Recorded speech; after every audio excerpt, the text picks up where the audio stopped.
تو ایک ضمنی سا سوال اسی موقع پہ، جب ہم یہ کہتے ہیں، آپ یہ فرماتے ہیں کہ یہ ایٹیکیٹس ہیں، تو ہم تو یہ سمجھتے ہیں کہ قرآن میں جو ہدایت دی جاتی ہے وہ قانون اور شریعت ہوتی ہے۔ ایٹیکیٹس کہہ کے ایک لگتا ہے کہ ایک چیز کا زور ذرا کم کر دیا، مطلب اچھی بات ہے کر لیں، ذرا ہم عام طور پہ کہتے ہیں بھئی اس نے تو ادب ہی کی خلاف ورزی کی نا، وہ قانون کی خلاف ورزی۔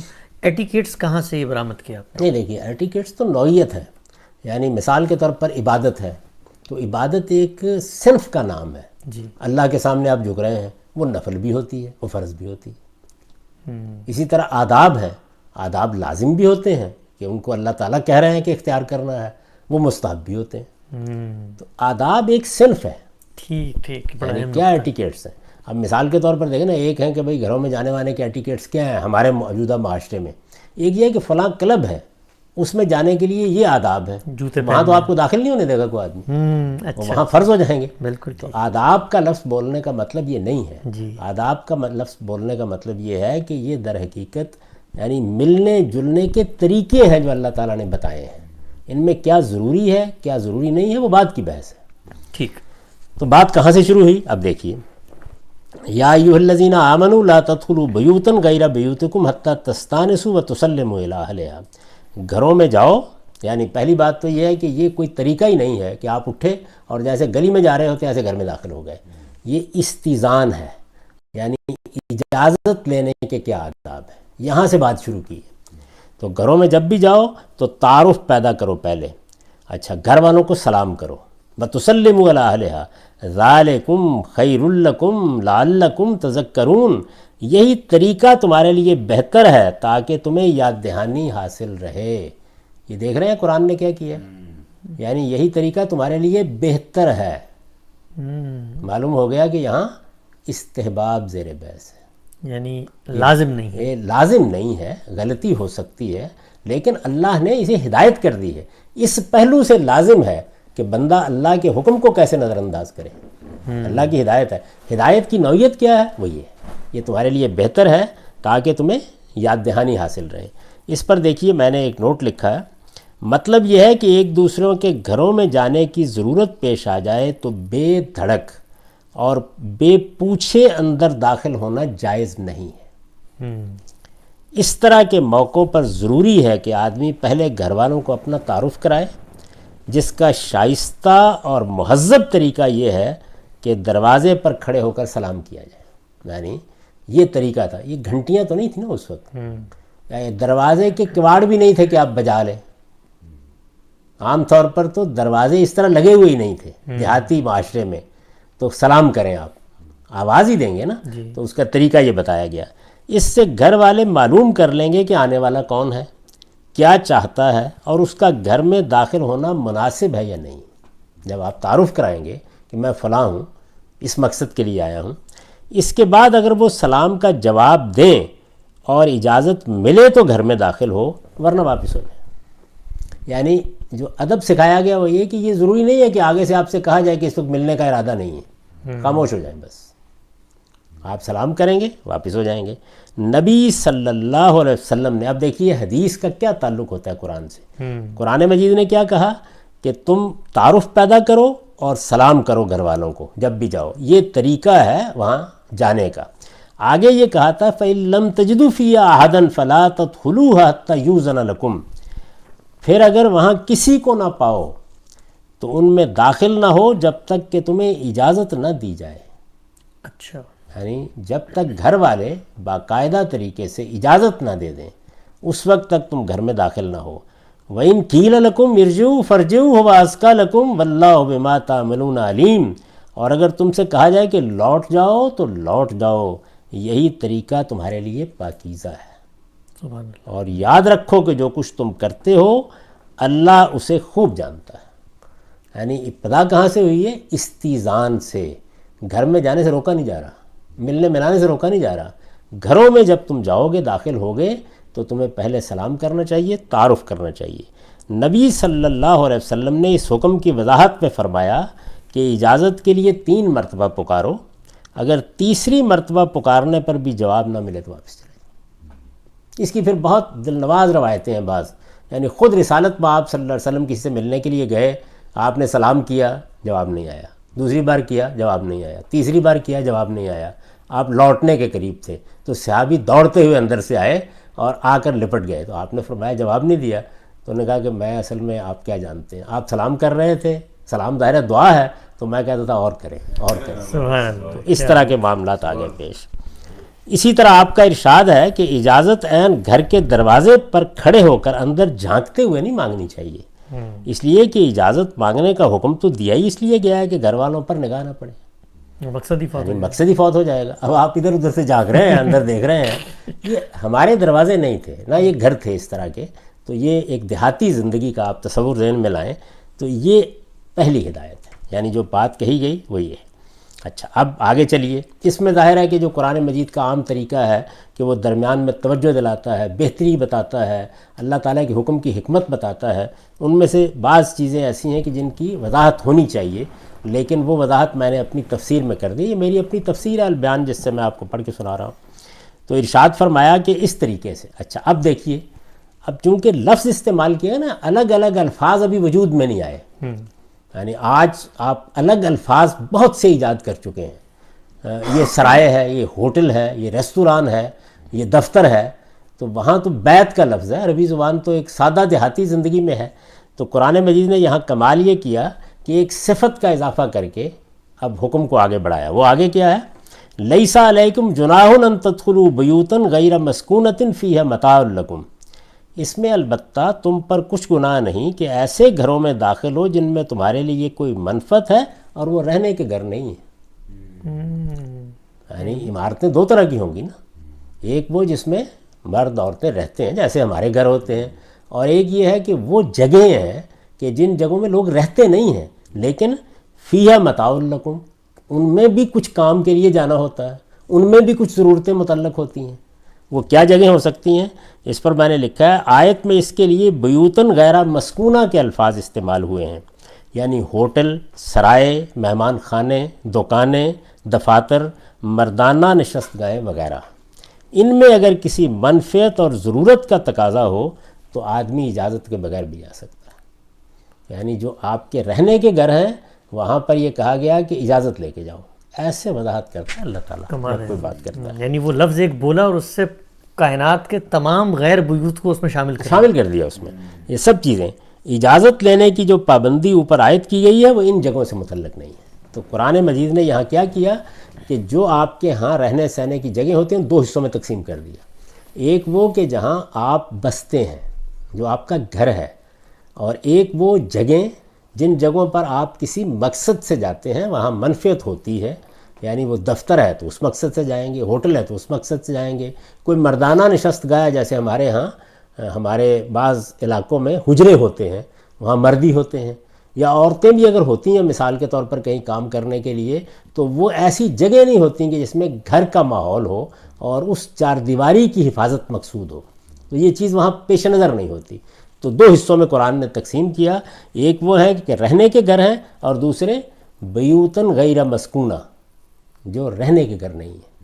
ایک میں اجازت لے کے جاؤ گے, تعارف کراؤ گے, سلام کرو گے, اگر گھر والے اجازت دیں گے تو اندر داخل ہوگے. گھر سے کہہ دیا جائے کہ اس وقت ملنے کا ارادہ نہیں ہے تو بغیر دل میں کوئی تنگی محسوس کیے چلے جاؤ گے.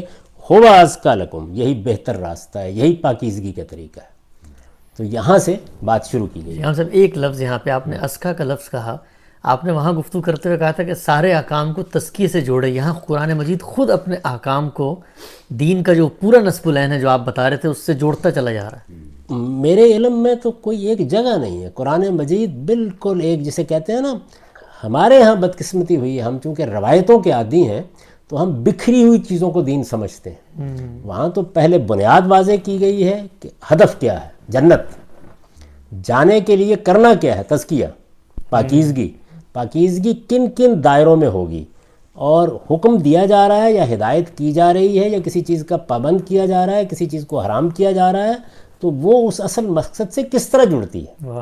یہ سب چیزیں قرآن بتاتا ہے. تو یہاں دیکھیے وہ لفظ آ گیا ہوا ازکا لکم, یہ زیادہ پاکیزہ طریقہ ہے. پاکیزگی سکھائی جا رہی ہے تمہیں. گھروں کے اندر جاتے وقت یا اور جگہوں پہ جاتے وقت کیا خیال رکھو گے. آگے فرمایا واللہ یعلم ما تبدون وما تکتمون. ایک ایک لفظ دیکھیں کس خوبی سے ادا ہوتا ہے. ارشاد ہوا اللہ جانتا ہے جو کچھ تم ظاہر کرتے ہو اور جو کچھ چھپاتے ہو. یہ عام انسانوں کے احکام ہیں. انہوں نے جانا ہے. اس میں تنبیہ کر دی گئی کہ ظاہر میں پابندی کرو گے، حقیقت میں تاک جھانک کے ارادے سے جاؤ گے تو خدا سے نہیں چھپا سکتے. اللہ، اچھا. یعنی اصل میں تمہیں پاکیزگی کی تعلیم دی جا رہی ہے. پاکیزگی ظاہر کی پاکیزگی نہیں ہے، یہ تمہارے باطن سے اٹھنی چاہیے. تو اس پر نگرانی کرو، اس لیے کہ کون دے رہا ہے یہ حکم، کون ہدایت کر رہا ہے، سب جانتا ہے. وہ جو دلوں کے حال جانتا ہے، اس کو معلوم ہے. یہ کیا تو یہ پہلی بات مکمل ہو گئی. یہ استیزان تھا، یعنی اجازت مانگنے کا طریقہ. گھروں میں داخل ہوتے وقت سلام کرنے، اجازت مانگنے کے لیے کیا چیز. تو اب یہ واضح ہو گیا کہ میں اس کے لیے آداب کا لفظ کیوں استعمال کرتا ہوں. بالکل واضح ہو. یعنی یہ ایٹیکیٹس ہیں جو سکھائے جا رہے ہیں. اب آگے چلیے، یعنی یہ ہم یہاں تک پہنچ گئے. اب کیا کہا؟ کل للمؤمنین یغضوا من ابصارہم، اے پیغمبر اپنے ماننے والوں کو ہدایت کرو کہ ان گھروں میں عورتیں ہوں تو اپنی نگاہیں بچا کر رکھیں. یعنی اب دونوں جگہ پہ عورتیں ہو سکتی ہیں. گھروں میں آپ کسی دوست کے، کسی عزیز کے گھر گئے ہیں، اور ان جگہوں پر جن کا ہم نے ذکر کیا، بیوت مسکونہ اور بیوت غیر مسکونہ، دفاتر بھی اور گھر بھی، دونوں، ہر جگہ کہیں بھی عورتیں ہو سکتی ہیں. جی. یعنی آپ مثال کے طور پر آپ ہمارے ڈیرے پر آئیں. میں آپ سے عرض کروں کہ میں تو ایک دیہاتی پس منظر کا آدمی ہوں. میری ننہال ددھیال میں جگہ جانور باندھے جاتے تھے، وہاں جیسے عورتیں، مرد جاتے تھے کام کرنے کے لیے، عورتیں بھی جاتی تھیں. جی. تو جانا پڑ جاتا تھا. وہ کھلے دروازوں کی جگہ ہوتی تھی، وہاں عام طور پر بھینسیں، گائے باندھی ہوئی ہیں، بہت بڑے بڑے ڈیرے سے بنے ہوئے ہیں. تو اس طرح کی جتنی جگہیں دیہات میں ہوگی، اب ظاہرہ موجودہ تمدن میں بھی ہوں گی، دونوں جگہ. یہیں ایک بات کی طرف توجہ دلا دوں. استاذ امام امین حسن اصلاحی کہتے ہیں کہ یہ گھر کے آداب بتائے جا رہے ہیں. جی. آپ یہ دیکھیے کہ یہ صرف گھر کے نہیں، اس میں بیوت مسکونہ بھی ہیں اور بیوت غیر مسکونہ، تو لازمی باہر ہوں گے، تو لازماً باہر بھی ہوں گے. دونوں جگہ جہاں عورتیں ہوں گی تو وہاں پہلی ہدایت کیا فرمائی؟ یغضوا من ابصارہم، اپنی نگاہیں بچا کر رکھیں. یعنی پہلی بات جس کو غض بصر آپ کہتے ہیں. بھائی غض بصر اگر خاتون کو برقع پہنا دیا ہے تو ضرورت ہی کہاں رہ گئی؟ بہت اہم نقطہ. بند کر دیا ہے تو ضرورت ہی کہاں رہ گئی؟ اندر آپ جا ہی نہیں سکتے تو ضرورت کہاں رہ گئی؟ تو اصل میں عام زندگی پر اس طرح کی کوئی قدغن لگانا پیش نظر ہی نہیں ہے اس پروردگار کی. تو پہلی بات کہاں سے کہی؟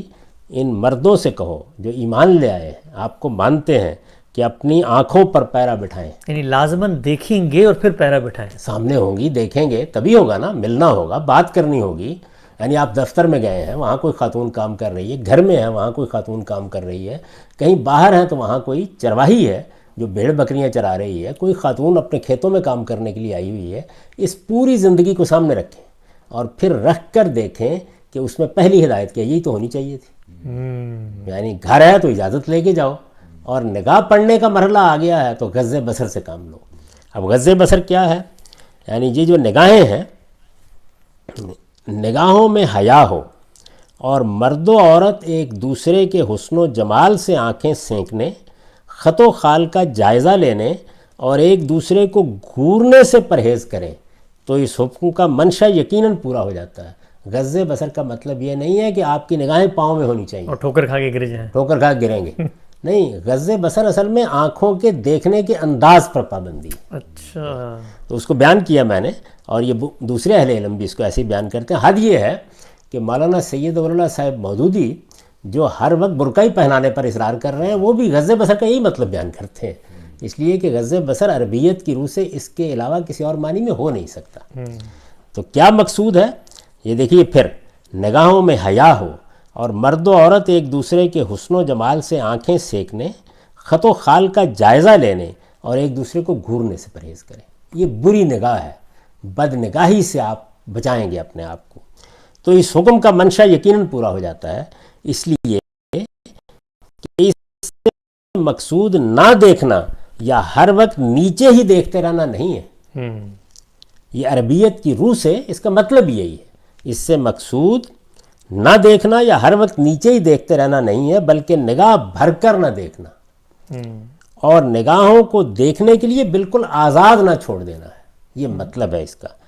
اس طرح کا پہرا اگر نگاہوں پر نہ بٹھایا جائے، یعنی آدمی کی نگاہ یہ نگاہ نہیں ہے جو ضرورت کے وقت اٹھتی ہے، دیکھتے بھی ہیں، بات بھی کرتی. کوئی خاتون لیکچرر ہے، وہ آپ کو پڑھا رہی ہے، آپ کسی ہسپتال میں کام کر رہے ہیں، وہاں کسی کی طرف دیکھ رہے ہیں، کسی سے ملنے کے لیے گئے ہیں، کسی گھر میں بیٹھے ہوئے ہیں، آگے سب چیزیں مزید زیر بحث آ جائیں گی. تو اس موقع پر آپ کی نگاہ کیسی ہونی چاہیے؟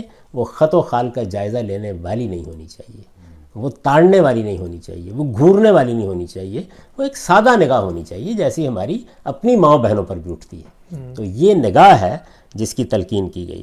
اس طرح کا پہرا اگر نگاہوں پر نہ بٹھایا جائے، یعنی اگر نگاہیں اس طرح آپ کے باطن کی پاکیزگی کی پابند نہ ہوں، تو نبی صلی اللہ علیہ وسلم کے الفاظ میں یہ آنکھوں کی زنا ہے. اچھا، یہ ہے آنکھوں کی زنا جو کہا گیا، اسی کو بیان کیا گیا ہے. اس سے ابتدا ہو جائے تو شرمگاہ اسے پورا کر دیتی ہے یا پورا کرنے سے رہ جاتی ہے.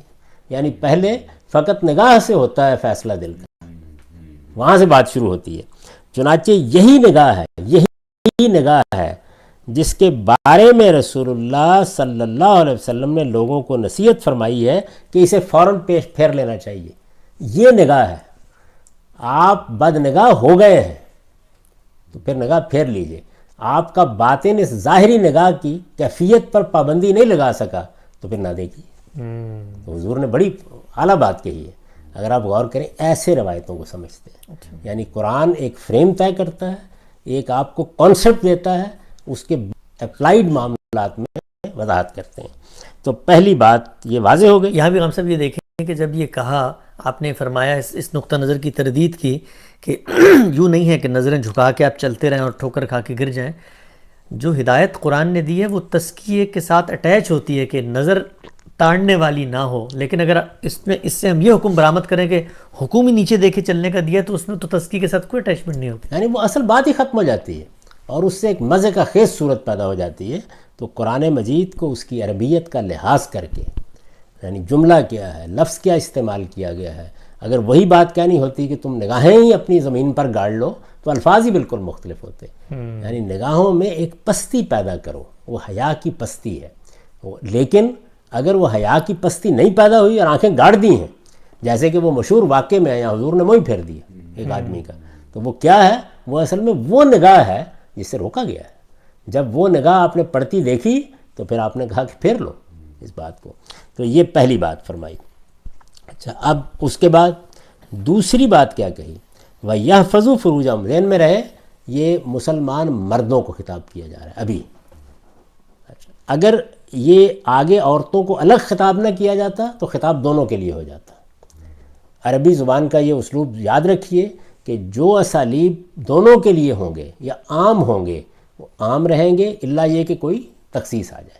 تو یہاں پر اللہ تعالیٰ نے یہ طریقہ اختیار کیا کہ مردوں کو الگ خطاب کیا، عورتوں کو الگ خطاب کیا. تو مردوں کو خطاب کر کے پہلی بات یہ فرمائی کہ نگاہ میں یہ چیز ہونی چاہیے. اچھا، اب دوسری کیا فرمائی ہے؟ اور یہ سب سے اہم حکم ہے، وَيَحْفَظُوا فُرُوجَهُمْ. اچھا، دلچسپ بات دیکھیے وہی کہ قرآن مجید کیسے کرتا ہے. اوپر آپ نے دیکھا کہ گھروں کے باہر سے سلام کرو، یہ ازکیٰ لکم، یہاں پھر آ گیا ذالک ازکیٰ لکم. وہاں بھی یہی تھا، ذالک ازکیٰ لکم، تزکیہ، پیوریفیکیشن سے، وہ یعنی اصل حکم کی طرف توجہ دلائی جا رہی ہے. وہاں کیا تھا؟ اذیت، تکلیف، بہتان ترازی، اس کے نتیجے میں اللہ کو اذیت ہو رہی ہے، اللہ کے پیغمبر کو اذیت ہو رہی ہے. وہاں ساری چیز احزاب میں یہ تھی. یہاں کیا ہے؟ ازکیٰ لہم، ازکیٰ لکم، یہ تمہارے لیے پاکیزہ طریقہ ہے. ان اللہ خبیر بما یصنعون. تو اب آگے کیا فرمایا؟ اور اپنی شرمگاہوں کی حفاظت کریں. اے پیغمبر، اپنے ماننے والوں کو ہدایت کرو کہ ان گھروں میں عورتیں ہوں تو اپنی نگاہیں بچا کر رکھیں اور اپنی شرمگاہوں کی حفاظت کریں. یہ ان کے لیے زیادہ پاکیزہ طریقہ ہے. اس میں شبہ نہیں کہ جو کچھ وہ کرتے ہیں اللہ اس سے خوب واقف ہے. یہ مردوں کو ہدایت فرمائی. اس کے بعد اب دلچسپ بات یہ دیکھیے کہ بالکل یہی الفاظ دہرا دیے اچھا، عورتوں کو خطاب کر کے. اچھا، یعنی تاکہ معلوم ہو جائے کہ یہ بات جس طرح مردوں کو کہی جا رہی ہے ویسے ہی عورتوں کو کہی جا رہی ہے. تو آپ نے اس کو پردے کا عنوان دینا تو کہ مردوں کے لیے پردہ لازم کیا اللہ تعالیٰ. یعنی کوئی ڈسکرمنیشن نہیں، کوئی نہیں. آداب بتائے جا رہے ہیں، یعنی آداب بتائے جا رہے ہیں کہ پہلی چیز کیا کہی؟ غض بصر سے کام لو، اپنی نگاہوں پر پیرا بٹھاؤ. دوسری کیا کہی؟ شرمگاہوں کی حفاظت کرو. اب میں اس کی وضاحت کروں گا آگے کیونکہ وہ بہت اہم بات ہے، لیکن آگے سن لیجئے پہلے. وَقُلْ لِلْمُؤْمِنَاتِ يَغْضُضْنَ مِنْ أَبْصَارِهِنَّ وَيَحْفَظْنَ فُرُوجَهُنَّ.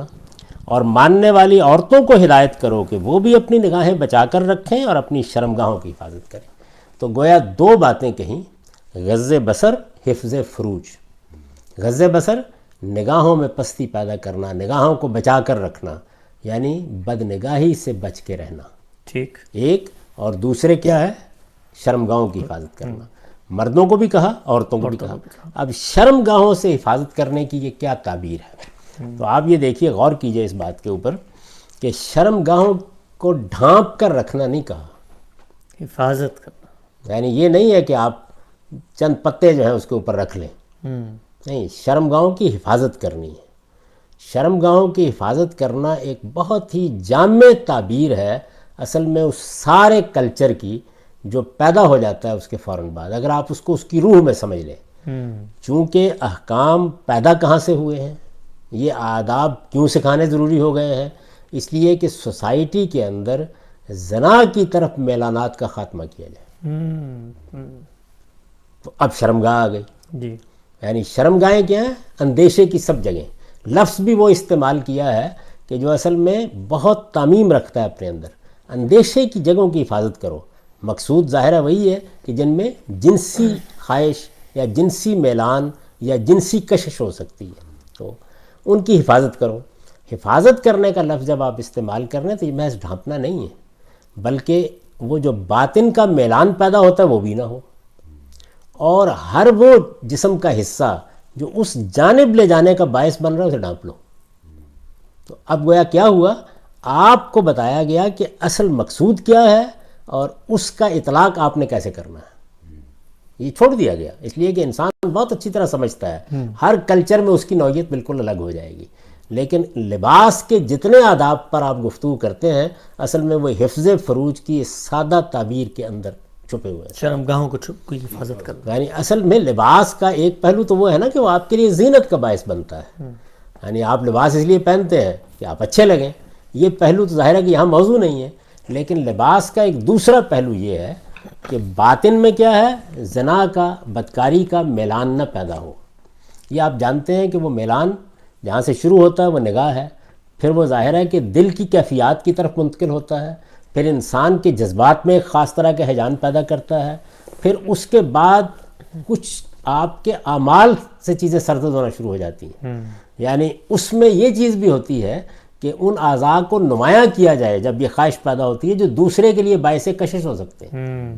ایسے ہی ہوتا ہے نا یہ سب کچھ، جب یہ سب ایسے ہی ہوتا ہے تو ظاہر ہے کہ حفظ فروج کا یا حفاظت کرنے کا مطلب یہ ہے کہ اب آپ فیصلہ کریں اس بات کا کہ کس کس جگہ سے در اندازی ہو سکتی ہے۔